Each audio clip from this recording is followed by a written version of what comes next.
A carta de Paulo aos Colossenses é uma carta conhecida como a carta da Cristologia.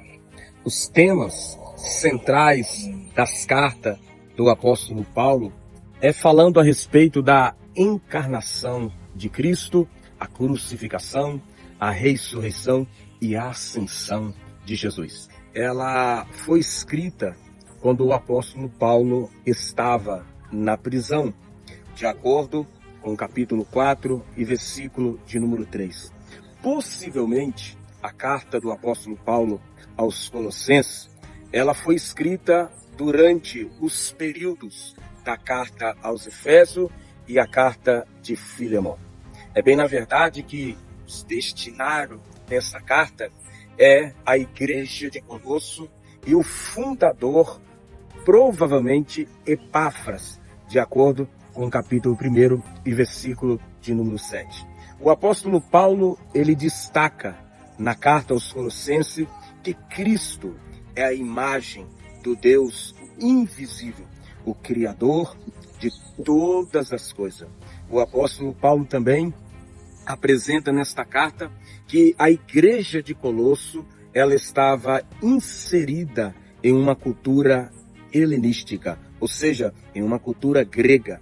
E o apóstolo Paulo vai refutar as influências enganosas. E Paulo, ele dá a ênfase da centralidade de Cristo. Paulo apresenta nesta carta a supremacia de Cristo. Ou seja, Cristo é a autoridade absoluta, Cristo é soberano, Cristo é a primazia. Uma observação é que o apóstolo Paulo, ele apresenta na carta aos Colossenses doutrinas principais, como por exemplo, a doutrina da união e na prática em Cristo. Paulo também apresenta nessa carta que a igreja é como o corpo de Cristo e Cristo é o cabeça da igreja.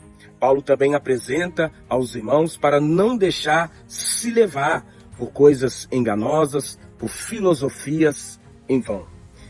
Esta carta aos Colossenses também é uma carta que ela foi escrita entre os anos 60 e 70 depois de Cristo, durante a prisão do apóstolo Paulo em Roma. A igreja de Colosso, ela estava passando por um problema muito sério.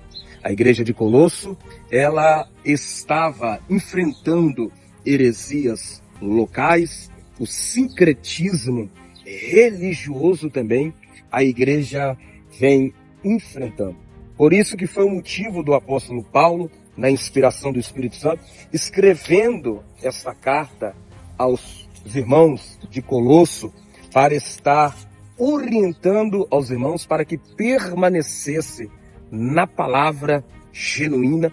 E a carta de Paulo aos Colossenses é uma resposta pastoral a um evangelho distorcido.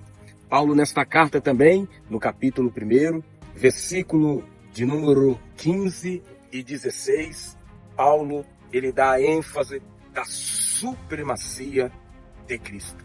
É bom lembrar aos irmãos que Cristo está sobre a supremacia de Moisés, de Arão, de Melquisedeque também. Outra coisa muito importante, que Paulo lutou contra os falsos ensinos que estava acontecendo na igreja de Colosso. O apóstolo Paulo também, ele visou que Cristo é o mistério revelado, habitando nos gentios. E Paulo também, ele dá uma ênfase que o pecador é salvo pela graça de Cristo. Que Deus continue abençoando abundantemente, hoje e sempre.